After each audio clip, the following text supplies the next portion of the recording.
नमस्कार. लक्षवेधीमध्ये आपल्या सगळ्यांचं स्वागत. मी प्रसाद काथे.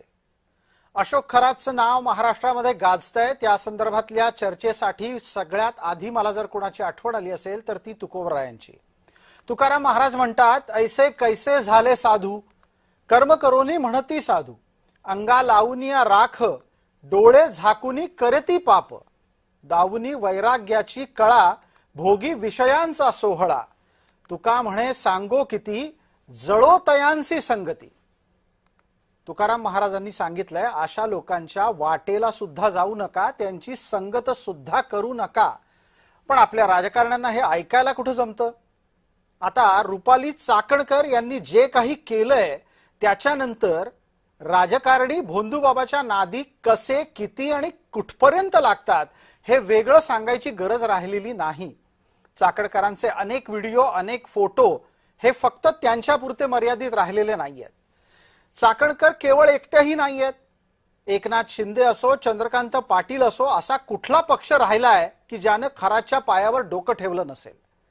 पण या सगळ्यामध्ये आत्ताच्या घडीला आयोग म्हणून, म्हणजेच न्यायिक व्यवस्था, अर्धन्यायिक व्यवस्था म्हणून चाकणकरांनी जर कुणाची सर्वाधिक अप्रतिष्ठा केली असेल तर ती महिला आयोगाची. महिला आयोगाचा अध्यक्ष कसा नसावा ते रुपाली चाकणकरांनी एक प्रकारे सिद्धच केलं. महिला आयोगाची गेलेली प्रतिष्ठा परत कशी मिळणार हा प्रश्न विचारला जात असताना म्हणे चाकणकरांना मुख्यमंत्र्यांनी वर्षावर बोलवून चर्चा करून राजीनामा द्यायचे सक्त आदेश दिलेले आहेत. मुद्दा इथे उपस्थित होतो की हे सगळं करण्यासाठी मुख्यमंत्र्यांना हस्तक्षेप का करावा लागला, राष्ट्रवादीला हे का सुचलं नाही, आणि म्हणूनच राष्ट्रवादीतून चाकणकरांच्या पाठीशी आहे कोण याचं उत्तर शोधायला हवं. निमित्त आहे ते कॅप्टन फाईल्सचं. महाराष्ट्रामध्ये कॅप्टन फाईल्समुळे खळबळ माजली आहे, कारण प्रश्न नैतिकतेचा अनैतिकतेशी असलेल्या संघर्षाचा आहे. राजकारण स्वच्छ असलं पाहिजे, चारित्र्यवान लोकांचं असलं पाहिजे, ही अपेक्षा एका बाजूला आहे, तर दुसऱ्या बाजूला अनैतिक वागणाऱ्यांच्या पायावर डोकं ठेवणाऱ्या राजकारण्यांची रांग लागलेली आहे. ही सर्व स्थिती आपण तपासणार आहोत, का घडते ते जाणून घेणार आहोत, आणि यातून मार्ग काढता येणार आहे का दिवसागणिक समाज आणखीनच स्खलनशील होत जाणार आहे तेही तपासूया आजच्या लक्षवेधीमध्ये. या चर्चेमध्ये आपल्यासोबत विविध मान्यवर आहेत, पण तत्पूर्वी आपल्याला या भोंदूबाबाच्या राजकारणाच्या संदर्भातला तपशील जाणून घ्यायचा आहे. आणि तो असा की हा भोंदूबाबा अशोक खरात महिलांना फसवण्यासाठी करायचा काय, त्याची मोडस ऑपरेंडी काय होती, त्याचा तपशील आपल्या समोर येतोय. तो आधी पटकन पाहूयात. पहिल्यांदा तो महिलेला सांगायचा की दैवी शक्ती त्याच्या अंगात आलेली आहे. श्रीमंत मुलाशी लग्नाचं आमिष दाखवायचा, तसं आमिष मोडल्याच्या नंतर पुष्कराजाचा खडा वापरायला सांगायचा. पुष्कराज हे रत्न आहे. अडचणीतून मार्ग काढण्याचा भास निर्माण करायचा. हे सगळं कमी की काय, नंतर महिलेला एकांतात बोलवायचा, तिला गुंगीचं औषध खायला द्यायचा, कधी ते पेढ्यातून किंवा तीर्थप्रसादाच्या नावाखाली. नवरा तुझा मरेल अशी भीती दाखवायचा. महिला एकदा त्या भीतीला वश झाली आणि गुंगीच्या अवस्थेत पोचली की तिच्यावर तो अत्याचार करायचा. या अशा भोंदूबाबाच्या चरणी राजकारणी का लागले आहेत, आणि याच अनुषंगानं महाराष्ट्रातली महिला आयोगाची अप्रतिष्ठा गेली आहे, ती परत आणायची कशी, या संदर्भातली आजची चर्चा. लक्षवेधीमध्ये आपल्या सोबत आहेत अमोलजी मिटकरी, आमदार आहेत राष्ट्रवादी काँग्रेसचे. आपल्यासोबत प्रवक्ता या नात्यानं कपिलजी ढोके आहेत. त्याचबरोबर संगीताताई तिवारी आहेत, सामाजिक कार्यकर्त्या म्हणून त्या आपल्याला परिचित आहेत. यापूर्वी त्या काँग्रेसचा चेहरा म्हणून पुण्यामध्ये सगळ्यांना ओळखीच्या होत्या. मला थेट प्रश्न तरी आत्ताच्या घडीला विचारायचा आहे, तो सगळ्यात आधी अमोलजी मिटकरी आपल्याला. अमोलजी, माझा आवाज आपल्यापर्यंत अतिशय नीट पोहोचत असेल अशी अपेक्षा आहे. आपण बोलत असताना आपला कॅमेरा थोडासा हल्ला आहे, त्यामुळे मला आता इतरांकडे वळावंसं वाटतं. थेट संगीता तिवारी आपल्यापर्यंत येतो. संगीताजी, माझा आवाज येत असेल? मला सांगा, रुपाली चाकणकर म्हणे राजीनामा देणार आहेत. काल परवापर्यंतची ही चर्चा होती की त्यांनी राजीनामा द्यायला हवा, त्यांना सांगणार कोण. आज असं कळतंय की मुख्यमंत्री त्यांना म्हणतायत राजीनामा द्या. ही वेळ मुख्यमंत्र्यांवर का यावी, राष्ट्रवादीला का जमावं नाही? राष्ट्रवादीतल्या कोणीही रुपाली चाकणकरांना राजीनामा तात्काळ द्या असं का सांगितलं नाही? कोण आहे राष्ट्रवादीमध्ये रुपाली चाकणकरांचा गॉडफादर, कोण आहे? खरं पाहिलं तर 6 महिन्यापूर्वी आम्ही आंदोलन घेतलं होतं ज्यावेळेस हगवणे प्रकरण झालं. आणि यांचं मुंडे प्रकरण झालं, डॉक्टर मुंडे. त्याच्यानंतर आम्ही आंदोलन घेतल्यानंतरही त्या ट्रस्टचे मत झाल्याने आणि कोणीतरी तरी भयानक घटना समोर आल्यानंतर त्या 4 लाईनीमध्ये लिहितात माझा संबंध नाही. 2017ला तुमचं नाव त्यांच्या वडिलांच्या मृत्यूमध्ये ते दशक्रिया विधीमध्ये, आणि त्या म्हणतात माझा काही संबंध नाही. आणि खरं तर नैतिकतेची जबाबदारी घेऊन त्यांनी राजीनामा स्वतःहून द्यायला पाहिजे. पण किती निर्लज्जपणा, एवढं सगळं पक्षाची बदनामी तुम्ही करताय, महिलांचं शोषण करताय, त्याच्यानंतरही तुम्हाला भाजपचे नेते आपले मुख्यमंत्री देवाभाऊ सांगतात तेव्हा तुम्ही राजीनामा द्यायला येताय. तो पण अजून त्यांनी राजीनामा दिलेला नाहीये. बिलकुल संगीताताई, माझा याच मुद्द्यावर आपल्याला आणखी एक उपप्रश्न होता की नक्की त्यांचा राष्ट्रवादीतला गॉडफादर कोण? तुम्ही जवळून पुण्यातलं राजकारण पाहिलेलं आहे, राष्ट्रवादीची कार्यपद्धती पाहिलेली आहे. कोणीतरी पाठीमागे असल्याशिवाय चाकणकर एवढे दिवस बिना राजीनामा देता फिरू शकल्या नसत्या. 100%. मी तर सरळ म्हणते, जे प्रदेशाध्यक्ष आहेत तटकरे साहेब हे कायमच त्यांच्या समोर, त्यांच्या मागे हिमालयासारखे उभे राहिलेत. प्रत्येक वेळी त्यांनी बचाव केलाय. आता त्या कॅप्टन फाईल मध्ये तेही बुके देतात ना त्याला, नराधमाला, त्या बलात्काराला. मग हे सगळे कॉन्टॅक्ट हे मॅडमनीच करून दिलेत ना तिथे. जेवढे पण नेते, जेवढे नामांकित लोक तिथं घेऊन गेल्यात त्या तिथे आता फोटो तुमच्या मीडियावरच मी आता पाहिलाय की ते त्याला बुके देतात आणि या बाई तर पार पाय धुवून पाय पुसतायत. बिलकुल संगीताताईंनी आपल्या या चर्चेमध्ये केलेला एक अत्यंत महत्वाचा तपशील आपल्याला इथे नोंदवायला लागेल. तो म्हणजे असा, संगीता तिवारींच्या म्हणण्यानुसार सुनील तटकरे रुपाली चाकणकरांची पाठराखण करतात म्हणून रुपाली चाकणकर आतापर्यंत या सर्व स्थितीमध्ये निभावून नेऊ शकलेल्या आहेत. रुपाली चाकणकर 2021 मध्ये आयोगावर आल्या, त्यांना 3 वर्ष पूर्ण झाल्याच्या नंतर परत एकदा मेहरबानी करत मुदतवाढ देण्यात आली. 2027 पर्यंत त्या या पदावर राहू शकतील अशी स्थिती आहे. 2026 मध्ये आता त्यांच्या पदावर गंडांतर येताना दिसतंय. कपिलजी आपल्या सोबत आहेत.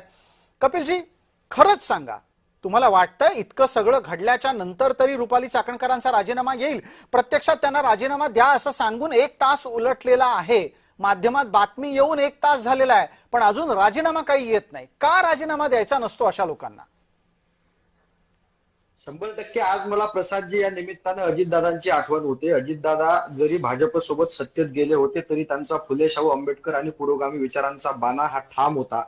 आज जर अजितदादा असते तर त्यांनी एका क्षणात अशा घटना समोर आल्यानंतर पहिल्यांदा रुपाली चाकणकरांचा राजीनामा घेऊन त्यांना पक्षातून हाकलून लावलं असतं.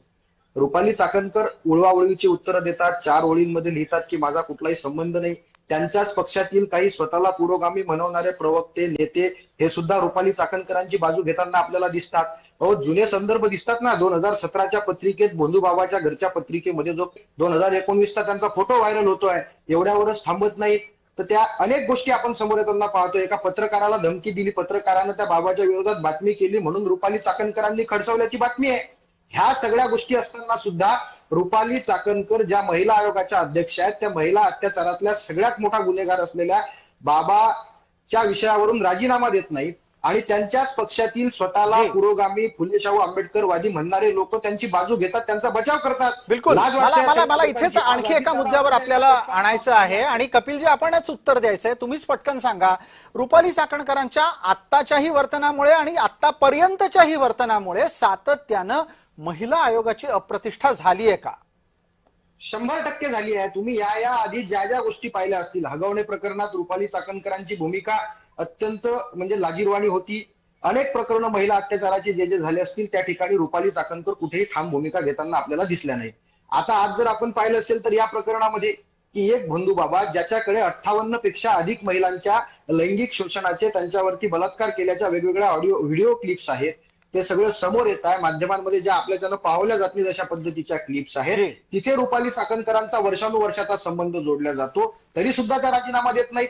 रुपाली चाकणकर ह्या महिला आयोगाच्या अध्यक्षपदी आतापर्यंत का होत्या हाच आम्हाला पडलेला प्रश्न आहे. असं काय होतं त्यांची, अशी कोणतं कर्तव्य तत्पर होत्या, त्याचं सुद्धा राष्ट्रवादीच्या लोकांनी उत्तर दिले पाहिजे. बिलकुल, इथे एक तपशील घेतो पटकन. आपण आता जो मुद्दा मांडलेला आहे कपिलजी, तोच घेऊन पटकन संगीताताईंपर्यंत पोहोचूयात. आणि याचा संदर्भ खरं तर देण्यासाठी अमोल मिटकरी या चर्चेत हवे होते. सुरुवातीला काही क्षणांसाठी ते दिसले, पण आता अचानक अमोल मिटकरी आपल्या चर्चेत न येण्याची काही कारणं देत आहेत का काय हे तपासू. मला संगीताताई आपण सांगा, थोड्या वेळापूर्वी कपिलजी असं म्हणाले की राष्ट्रवादीतून सातत्यानं चाकणकरांची पाठराखण होत गेली आणि याचाच दुष्परिणाम हा आयोगाच्या छबीवर झालाय. आयोग कशासाठी आहे? महिलांना संरक्षण देण्यासाठी. आयोग कशासाठी आहे? महिलांना छळणाऱ्याला दंडित करण्यासाठी. आयोग कशासाठी आहे?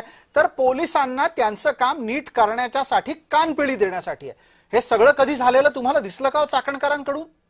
अजिबात नाही. जेव्हा रक्षक भक्षक होतात तेव्हा शासकांनी त्यांना त्या पाय उतारा केला पाहिजे. त्या बाईंनी गरिमा घालून टाकली त्या पदाची. म्हणजे इतके वर्ष वेगवेगळ्या महिला होत्या त्या पदावर, पण त्या एवढ्या चांगलं काम करत होत्या. पण ह्या बाई आल्यापासून त्यांनी महिला आयोग अध्यक्षाची पूर्ण गरिमाच घालून टाकली. म्हणजे झगामगान मला बघा हा त्यांचा थाट. त्यांचं मेरिट म्हणजे त्यांचं सुंदर दिसणं आणि त्यांचं अपडेट राहणं हेच मेरिट होतं का? कारण का त्यांनी कधीच महिलांना मदत नाही केलेली आहे. त्या महिलांच्या बाजून नाही, बलात्कारांच्या बाजून उभे राहिले. जिथं महिलांनी ऍसिड फेक होते, हिंमत कशी होते? कारण का महिला आयोगाने कायदा सुव्यवस्था महिलांसाठी सुरक्षेसाठी काहीही काम नाही केलेलं आहे. आणि एका संविधानिक पदावर बसून फक्त मला पहा आणि फुले वाहा हाच त्यांचा रोल होता. आणि त्यांच्या मागे जो हिमालय संगीताताई एक मिनिट, या सगळ्या चर्चेमध्ये हा मुद्दा विसरता कामा नये की आपल्याला थोडंसं वैयक्तिक न जाता या गोष्टीकडे त्रयस्थ भावनेनं पाहायला हवं. त्या सुंदर दिसतात हा तुमचा एक आक्षेप आहे, त्या अप टू डेट राहतात हाही तुमचा आक्षेप आहे, आणि त्याच्यामुळे त्यांना सगळी संधी मिळते हा तुमचा आरोप आहे. ऐका ना, काहीतरी मेरिट असली पाहिजे ना. आमचं म्हणणं काय आहे, तुम्ही त्या पदावर जेव्हा बसता तुम्हाला लॉ नाही माहिती, तुम्हाला कायदा नाही माहिती, आणि एवढ्या मोठ्या संविधानिक पदावर तुम्ही बसत. माझा याच मुद्द्यावर आपल्याला प्रश्न विचारायचा आहे. तुम्ही म्हणता त्यांना कायदा ठाऊक नाही, त्यांना पद्धती माहित नाही काम करण्याची, त्यांना प्रशासन हाकण्याचं कसब नाही. हे सगळं जर रुपाली चाकणकरांकडे नसेल तर असं काय आहे त्यांच्यात की त्यांना तिथे एकदा नाही दोनदा संधी दिली गेली? तेच मी म्हणते ना की जो हिमालय त्यांच्या मागे उभा आहे ना, त्यांनी कोणतं मेरिट बघितलं ते आम्हालाही माहिती नाही. असं कोणतं मेरिट आहे की दोनदा त्यांना देताना असं त्यांनी कोणते म्हणजे महिलांना मदत केली आहे की त्यांचं खरंच सत्कार केला पाहिजे असं त्यांनी काहीच नाही केलेलं आहे. महिला रडतायत. म्हणजे त्या हगवणे प्रकरणामध्ये तक्रारी पोलीस स्टेशनला दिल्यानंतर त्याचं चेकिंग होत नाही. यांच्या इथे जर महिलांनी आज सकाळी आमच्याकडे एक तक्रारदार आली होती की गेले कित्येक दिवस मी मुंबईच्या ऑफिसला चक्रा मारते, ताई मला ह्या ताई टाइम देत नाहीत. मग जर तुम्हाला नाही, तुम्ही म्हणता मला पक्षाची पण जबाबदारी आहे, मग मला हे कळत नाही की तटकरेंनी पक्षाची जबाबदारी आणि ही दोन्ही एकत्र देण्यासारखं असं कोणतं मेरिट पाहिलं ते जगालाही कळू दे, महाराष्ट्रालाही हे मेरिट कळू दे. बिलकुल, आपण चर्चेच्या निमित्तानं तोही उत्तर म्हणजे त्या प्रश्नाचंही उत्तर शोधण्याचा प्रयत्न करू. मला आता पटकन पुढे चर्चेला नेत असताना कपिलजी ढोके आपल्या सोबत आहेत. कपिलजी, एका गोष्टीचा तपशील इथे देतो. अमोल मिटकरी सध्या तरी या चर्चेत पासून दूर जाताना दिसत आहेत का? त्याची उत्तरं थोड्या वेळात मिळतील आपल्याला. आपला त्यांच्यापर्यंत संपर्क करण्याचा प्रयत्न सुरू आहे. ते दिसले आणि गायब झालेले असो. कपिलजी, मला सांगा, हा सगळा विषय पाहायला गेलं तर थेट येतो राष्ट्रवादीच्या अखत्यारीमध्ये. राष्ट्रवादीच्या अखत्यारीत असलेल्या विषयात मुख्यमंत्री हस्तक्षेप करतायत आणि मुख्यमंत्री सांगतायत की राजीनामा द्यायला हवा. मुख्यमंत्र्यांना याच्यामध्ये पडण्यापर्यंतची वेळ काय यावी? कदाचित प्रकरणच तेवढं गंभीर आहे प्रसादजी. आपल्या लक्षात येते की नाशिकमध्ये म्हणजे ज्या महाराष्ट्राला आपण संतांचा महाराष्ट्र म्हणतो, पुरोगामी विचारांचा महाराष्ट्र म्हणतो, मला आज खरंच म्हणजे असा प्रश्न पडतोय की हा महाराष्ट्र खरंच गाडगे महाराजांचा महाराष्ट्र आहे का? तुकडोजी महाराजांचा महाराष्ट्र आहे का? ज्ञानोबांचा महाराष्ट्र आहे का? तुकोबांचा महाराष्ट्र आहे का? ज्या संतांच्या विचारांची परंपरा महाराष्ट्राला लाभलेली आहे आणि या संतांनी थेट ऐसे कैसे झाले बंधू कर्म करोणी म्हणती साधू अंगा लावून या राख डोळे झाकोणी करती पाप तुका म्हणे ऐसे संत जिथे जाळावे मातीचं. म्हणजे तुकाराम महाराजांनी बुवा बापू टापूंचा पर्दाफाश केला. गाडगे महाराजांनी अरे बाबा देव काही अंगात येत नसतो, अंगात आणणारे बदमाशच असते, अशा साध्या सरळ आणि सोप्या भाषेत समाजाचं प्रबोधन केलं. त्याच महाराष्ट्रामध्ये ज्ञानोबांनी अंधश्रद्धा नाकारली. तुकडोजी महाराजांनी तुकडोजी महाराज तर फार सुंदर सांगतात प्रसादजी, झटका दिया जब आंखों को पेढ़ा मिठाई ला दिया, खाली उंगली को घिसा कर अत्तर सुगंधी पा लिया, ये तो जादूगर भी कर सके क्या संत कहना उसे, ये गुरु नहीं गुरुगुर है, कुत्ते भी कुछ ठीक है पर ये लुबाडे शूर है. म्हणजे यांच्यापेक्षा कुठे पुरले पण असे बुवा बापू टापू पुरले नाहीत. आज त्याच महापुरुषांच्या महाराष्ट्रामध्ये अशोक खरातांसारखी विकृती जन्माला येते आणि अशोक खरातांसारख्या विकृतीला सगळ्यांच्या डोळे झाकून, म्हणजे महाराष्ट्राला आतापर्यंत माहित नव्हतं तर रुपाली चाकणकरांसारखे सरकारमध्ये अत्यंत महत्वाच्या पदावर बसणाऱ्या व्यक्ती त्यांना जर पाठीशी घालत असतील तर ही सगळ्यात मोठी शोकांतिका आहे. रुपाली बिलकुल. चाकणकरांच्या बाबतीत बोलायचं झालं, त्या नेहमी सातत्यानं त्यांच्या दिसण्यावर आम्हाला आक्षेप नाही, ताई तुम्ही खूप सुंदर दिसा, आम्हाला काहीच आक्षेप जी. नाही, तुम्ही खूप अप टू डेट राहा, आम्हाला काहीच आक्षेप नाही, पण ताई ज्या महत्वाच्या पदावरती तुम्हाला नागरिकांचे लोकांचे प्रश्न सोडवण्यासाठी बसवलेला आहे, महिलांना न्याय देण्यासाठी बसवलेला आहे, ते तुम्ही कधी करताना दिसतच नाही. अनेक प्रकरणांमध्ये चौकशी पलीकडे त्यांनी काहीच केलेलं नाही, नोटिसा बजावण्या पलीकडे कोणतीच कारवाई केल्याचे उदाहरण नाहीत. पण आता कॅप्टन खरात यांच्यासोबत वर्षानुवर्षाचे संबंध आहेत. रुपाली चाकणकर त्यांच्या ट्रस्टमध्ये सदस्य आहेत. जी. रुपाली चाकणकर 2017 पासून त्यांच्या समवेत आहेत. स्वतःच्या बापाच्या डोक्यावर धरली नसेल अशा पद्धतीची छत्री रुपाली चाकणकरांनी अशोक खरातच्या डोक्यावरती धरलेली आहे. एवढंच नाही, त्यांच्या सोबतचे फोटो हे अतिशय कौटुंबिक पातळीवरचे दिसणारे फोटो आहेत. या सगळ्या गोष्टींमध्ये रुपाली चाकणकरांचा स्पष्टपणे सहभाग आहे. जी. आता अनेक गप्पा गोष्टी ज्या बाहेर चालू आहेत, पडद्यामागे चालू आहेत, त्या तुम्हाला सुद्धा माहिती ठीक आहे, आहे. वेगळ्या पद्धतीनं आहे. पण ह्या सगळ्या गोष्टी असताना सुद्धा रुपाली चाकणकर राजीनामा देण्याचं धाडस का दाखवत नाहीत? बिलकुल. आणि दुसरी गोष्ट अगदी त्याच मुद्द्यावर आपण येत होतो की रुपाली चाकणकर अजूनही राजीनामा देत नाहीये. कपिलजी, मला तुम्हालाच विचारायचंय. माझा पुढचा प्रश्न पण तुमच्यासाठीच आहे आणि त्यानंतर आपल्याला संगीताताईंना या मुद्द्यावर बोलतं करायचंय. रुपाली चाकणकर राजीनामा न देण्यानं काय संकेत जातोय? 100% असा संकेत जातो आहे की त्या बंधुबाबाचे आणि राष्ट्रवादीचे अजूनही काही लोकांचे म्हणजे काही हे आहेत का, कनेक्शन आहेत का? रुपाली चाकणकरांवर पक्ष का कारवाई करत नाही, त्या राजीनामा देत नसतील, मग पक्ष का त्यांच्या दावणीला एवढ्या मोठ्या प्रमाणात बांधला गेला, याचं सुद्धा उत्तर त्या लोकांनी आता या ठिकाणी दिलं पाहिजे. राजीनामा देत नाहीत याचा अर्थ इतकी का, म्हणजे इतकी मुजुरी आणि इतकी मस्ती का आली आहे रुपाली चाकणकरांना की एवढा महाराष्ट्र ज्या ठिकाणी हसतो आहे त्या ठिकाणी तुम्ही राजीनामा द्यायला तयार नाही? महाराष्ट्र तुमच्यावरती थू थू करतोय तरी सुद्धा रुपाली चाकणकरांचा एवढा लाड का पुरवला जातो? आज देवेंद्रजींनी सांगितलं की राजीनामा दिला पाहिजे असं गंभीर प्रकरण दिसतंय, चित्रा वाघांनी सांगितलं राजीनामा द्यायला पाहिजे, गंभीर प्रकरण दिसतंय, आणि त्यांच्याच राष्ट्रवादीमधले नेते जे स्वतःला पुरोगामी विचारांचे म्हणतात ते मात्र चॅनल समोर रुपाली चाकणकरांची पाठराखण करतात. बिलकुल. त्याच्यातला एक ताजा तपशील या चर्चेमध्ये आत्ता द्यायला हवा. अगदी आत्ताची नवी घडामोड इथे समोर येते ती म्हणजे 8:40 सुमारासची घडामोड आहे की रुपाली चाकणकर या सुनेत्रा पवार यांना भेटण्यासाठी पोहोचलेल्या आहेत आणि आता कदाचित काही क्षणात त्या राजीनाम्याची घोषणा सुद्धा करू शकतात. हे सगळं एका बाजूला आहे आणि दुसऱ्या बाजूला हा आहे कॅप्टन अशोक खरात. कॅप्टन अशोक खरातचा पैसा किती आहे, कल्पना आहे का आपल्याला?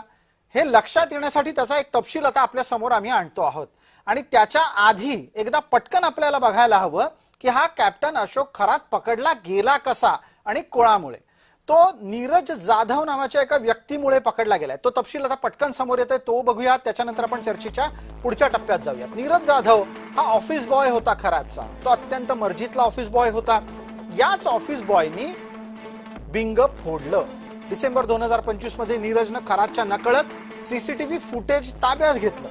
त्या फुटेजमध्ये अनेक वादग्रस्त क्लिप्स होत्या. त्या वादग्रस्त क्लिप्स न दाखवण्याच्या बदल्यात, सार्वजनिक न करण्याच्या बदल्यात नीरजनं खरातकडे 5 कोटी रुपये मागितले. खरातनं दाद काही दिली नाही आणि याच्यामुळे नीरजनं खुन्नस काढायचं ठरवलं. पीडित महिलांची मदत घेण्यासाठी प्रयत्न सुरू केले. मग सिडकोमध्ये 28 वर्षीय राहणाऱ्या एका विवाहितेला त्यानं संपर्क करायचा प्रयत्न मेव्हण्याच्या माध्यमातून केला. त्या पीडितेच्या मेव्हण्याला त्यानं व्हिडिओज पाठवून दिला तिचा. मग मेव्हण्यानं पीडितेला धीर देत फिर्याद करा असं प्रोत्साहन दिलं. अखेरीस ती तक्रार दाखल झाली आणि खरातच्या दुष्कृत्यांचा पर्दाफाश झालेला आहे. आपण पटकन चर्चेसाठी परत येतोय. संगीताताई तिवारी आपल्यासोबत आहेत. संगीताताई, महाराष्ट्रात किंवा देशात अनेक राजकारणी असे आहेत जे अशा पद्धतीच्या अनेक बुवा बाबांकडे जात असतात. बुवा तेथे बाया, वृक्ष तेथे छाया असं म्हटलं जातं. या परिस्थितीमध्ये खराचा जन्मदाता कोण हेही शोधायची गरज आहे. जसं आपण पहिल्या टप्प्यामध्ये चाकणकरांचा गॉडफादर कोण हे शोधलं, आता तुम्ही खरातांचा गॉडफादर कोण, त्यांचा जन्मदाता कोण हेही शोधायला हवं. कारण या राजकारणी मंडळींचं एक ठरलेलं असतं, एखाद्याला काही चांगलं होताना दिसलं की तो आपल्या फायद्यातल्या 4 आणखी लोकांना त्या माणसाकडे घेऊन जातो. आणि तुम्हीच थोड्या वेळापूर्वी म्हणालात की रुपाली चाकणकर या जणू काही खरातच्या एजंट असाव्यात अशा वागत होत्या. तर या खरातचा गॉडफादर कोण आहे महाराष्ट्रातला? हे बघा, एवढे जे याच्यामध्ये नामांकित लोक आहेत, म्हणजे तुम्हाला जे 58 फाईल म्हणताय ना, 58 फाईल हे नाही मिळाल्यात क्लिप, त्याच्यामध्ये कमीत कमी 150 ते 200 क्लिप्स मिळाल्यात. त्याचे न्यूड फिल्म्स आहेत, म्हणजे न बोलण्यासारख्या गोष्टी त्याच्यात केल्या गेलेल्या आहेत, त्या फिल्म्स आहेत. आणि हे रुपालीताईंना माहिती नसेल, ताई म्हणलंच नाही पाहिजे त्यांना, रुपाली चाकणकरांना माहिती नसेल असं मला वाटत नाही. कारण का एका वर्षापूर्वी जर तुम्ही त्याला वाचवलं, त्याचं कारण काय, का वाचवलं, तेव्हा ह्याच्यासाठीच वाचवलं, हे सगळ्यांची नावं, या सगळ्यांचे फोटो, या सगळ्यांचे व्हिडिओ येतील. अजून बरेच व्हिडिओ नामांकित महिलांचे आणि लोकांचे त्याच्याकडे आहेत. म्हणजे ही गोष्ट विचार करण्यासारखी आहे की याच्या मागे याचा कोणीतरी आका होता ना. आणि यांना फेमस करणारे म्हणजे आपल्या दलाली करणाऱ्या चाकणकर बाई. कारण का महिला आयोग मागं होतं त्याच्या, त्यामुळे तो महिलांबरोबर काही करू शकत होता. कारण का या मॅडम तर त्याच्या मागे उभ्या राहायच्या, त्या महिलांच्या मागे उभ्याच नव्हत्या राहत. पण मला यात एक मुद्दा असा उपस्थित करायचा आहे. पटकन आपण कपिलजींपर्यंत पोहोचूयात. कपिलजी, इथे काही एक राजकारणी अशातला भाग नाही. सुदैवाने ह्याच्यात आतापर्यंत तरी कुठला काँग्रेसही दिसत नाहीये, म्हणून एक वेळ कदाचित तुमच्याकडे बोलण्यासाठी 4 मुद्दे असतील आत्ताही. पण हे सगळेच राजकारणी कुठं ना कुठेतरी नमस्काराला जातातच. आपण फार अगदी इतिहासामध्ये पाहिलं तर धीरेंद्र ब्रह्मचारी, इंदिरा गांधी इथपासूनची यादी येऊ शकेल, पण तिथपर्यंत एवढं मागे नको जायला. आता या प्रकरणामध्ये हे सगळे राजकारणी या खराच्या पायावर डोकं ठेवायचे ते केवळ भक्तीपोटी का इतर काही आर्थिक लागेबांधे सोपे करून घेण्यासाठी? तुमचा काय निष्कर्ष आहे, काय अभ्यास आहे? माझं म्हणणं आहे, तुम्ही चांगला प्रश्न विचारला. काँग्रेसही दिसला नाही, आणि दिसला असेल तर त्याचा सुद्धा आम्ही तेवढ्याच तीव्रतेने निषेध करू. कारण हा महाराष्ट्र पुरोगामी विचारांचा महाराष्ट्र आहे, संतांचा महाराष्ट्र आहे. आणि या महाराष्ट्रामध्ये जर राजकीय मंडळी ज्यांना हा महाराष्ट्र पुढे घेऊन जायचा आहे, त्या महाराष्ट्रातली मंडळी जर अशा बुवा बापू टापूंच्या नादी लागून त्यांच्या पायावर डोकं ठेवत असतील आणि अशा गोष्टींना आश्रय देत असतील तर त्यांचा आम्ही पहिले निषेध करू. आता ही लोक का डोकं ठेवतात, त्याचे अनेक प्रकरण आहेत. त्यांचे राजकीय म्हणजे राजकीय जे काही उद्देश असतील ते साध्य करून घेण्यासाठी, आर्थिक लागेबांध्यांसाठी, याची सगळी उदाहरणं आता रुपाली चाकणकरांना आपण विचारली पाहिजेत ना. म्हणजे मला तर आणखी एक गोष्ट आणखी प्रामुख्याने या ठिकाणी नमूद करावं लागते प्रसादजी, की रुपाली चाकणकर आज म्हणतात माझा काही संबंध नाही. मग 2017 एक मधली बातमी आहे कुठली तरी, आठवत नाही मला, पण ती बातमी सुद्धा एका पत्रकाराने त्या भोंदूबाबाच्या विरोधात केली होती. त्या बातमी करणाऱ्या पत्रकारांना रुपाली चाकणकरांनी खडसावलेला आहे. म्हणजे मग त्या बाबाची पाठराखण रुपाली चाकणकर करायचा का, याचं सुद्धा उत्तर त्यांच्याकडून घेत. राजीनाम्याला प्रश्न सुटणार नाही. राजीनामा हा त्यांच्या चुकीची त्यांना झालेली शिक्षा झाली, पण या बाबाचा बंदूकफोड करण्यासाठी रुपाली चाकणकरांना सुद्धा कस्टडीत घेतलं पाहिजे आणि त्यांना सुद्धा विचारलं पाहिजे की तुम्ही कशा पद्धतीनं या बाबाचा प्रश्न वाढवण्यासाठी मदत केलेली आहे. बिलकुल ज्या पद्धतीनं आता कॅप्टन अशोक खरात नावाचा बंधू बाबा पोलिसांच्या ताब्यात आहे, तशीच कारवाई आपण पाहायला हवी अशी अपेक्षा काँग्रेसची आहे, ती रुपाली चाकणकरांवरील कारवाईच्या संदर्भातली. आधी एकदा पटकन हे जाणून घेऊ की हा बंधू बाबा कितपत पैसे कमवायचा, कसे कमवायचा, कुठे कुठे संपत्ती त्यांनी टिकवून ठेवली. तपशील आपल्या समोर येतोय. खराची संपत्ती पहा. पाथर्डी नाशिक इथं 30 एकर जमीन आहे.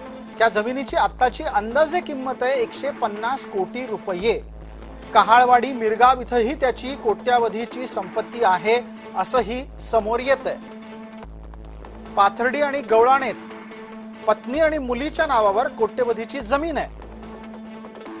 इतकी सगळी संपत्ती हा माणूस लोकांना संकट निवारणा करून कमवत होता असा तपशील आहे. ओझर विमानतळ परिसरामध्ये त्याची जमीन आहे 5 कोटी रुपयांची. शिर्डीमधली कोट्यवधीची संपत्ती गेल्या काही दिवसांपासून आपण टीव्हीवर पाहतोच आहोत. कर्मयोगी नगर कॅनडा कॉर्नर हा नाशिक मधला एक आलिशान परिसर आहे. इथं त्याचं ऑफिस आहे. 6 लाख रुपये त्याच्याकडे रोकड सापडली आहे ज्या वेळेला पोलिसांनी छापामारी केली आहे. पण त्याच्या जोडीला एक पिस्तूलही आहे आणि जवळपास एक 17 काडतुस, ती सुद्धा जिवंत काडतुस हाती लागलेली आहेत. हा सगळा तपशील समोर ठेवून मला आता पटकन आपल्या सोबत असलेल्या मान्यवरांकडे अत्यंत मर्यादित वेळेमध्ये पोहोचायचं आहे. संगीताताई, फक्त आणि फक्त 1 मिनिटाचा वेळ आहे. तुम्हाला दोघांना विभागून देतो. पटकन सांगा, यातून सुटकेचा मार्ग राजकारणी शोधणार आहेत का? आज खरात आहे, उद्या आणखी कोणी असेल, परवा आणखी कोणी असेल? हे बघा, हे लक्षात घ्या, त्याच्याकडे जो पैसा होता तो नामांकित आणि काही राजकारण्यांचा पैसा फिरत होता ब्लॅकचा व्हाईट करणं. आणि दुसरी गोष्ट, 1 वर्ष जे ताईंनी दम दिला होता त्या पत्रकाराला, 1 वर्षात जेवढ्या महिलांवर बलात्कार झाले, त्यांचं यौन शोषण झालं, तर त्याला तो एकटा गुन्हेगार नाही, या महिला आयोगाच्या अध्यक्ष पण गुन्हेगार आहेत. तेव्हा she is a partner in a crime. दोघांवर गुन्हे दाखल झाले पाहिजे आणि रुपाली चाकणकरला पण त्याबरोबर शिक्षा झाली पाहिजे, एवढंच मी बोलेन. बिलकुल. पटकन आता 30 सेकंदाचा वेळ उरलाय, माफ करा मला. कपिलजी, पटकन सांगा, तुम्ही हा मुद्दा न्यायोचित मार्गाने पुढे नेणार आहात की केवळ आणि केवळ टीकेपुरता राहणार आहे? 100% न्यायोचित मार्गाने पुढे नेणार आहे. अशा बुवा बापू टापूंचं पीक हे महाराष्ट्रात राहता कामा नये. हा महाराष्ट्र पुन्हा एकदा सांगतो पुरोगामी विचारांचा महाराष्ट्र आहे. अशा लोकांवर कडक कारवाई झाली पाहिजे. चाकणकरांसारख्या लोकांना सुद्धा राजकारणामध्ये आता कुठली प्रतिष्ठा असू नये. आणि एक मुद्दा अत्यंत महत्वाचा सांगतो की ज्या लोकांनी आता पळ काढला, ज्यांची बोलायला उत्तर नाहीत ज्यांच्याकडे, त्यांना माहिती आहे की आता समोर कपिल ढोके आहे, आपण काही उत्तर देऊ शकणार नाही. त्या लोकांना, जे चाकणकरांची पाठराखण करणाऱ्या लोकांनी सुद्धा आता स्वतःची, त्यांना लाज वाटली पाहिजे आणि असे धंदे आता बंद झाले पाहिजे. ही काळाची गरज आहे. तुर्तास या चर्चेला वेळेची मर्यादा आहे. आपण दोन्ही मान्यवर या चर्चेत सहभागी झालात त्याबद्दल आपले आभार. आणि त्याचबरोबर एक गोष्ट आवर्जून नमूद करायला हवी, ती म्हणजे आमदार अमोल मिटकरी यांनी चर्चेत राहून विचाराचा मुकाबला विचारांनी करायला हवा होता. ते चर्चेत आलेले नाहीयेत, ते त्यांच्या दृष्टीनं नकारात्मकच नोंदवलं गेलेलं आहे. तुर्तास लक्षवेधीमध्ये इतकंच. आपण पाहत रहा फक्त जय महाराष्ट्र.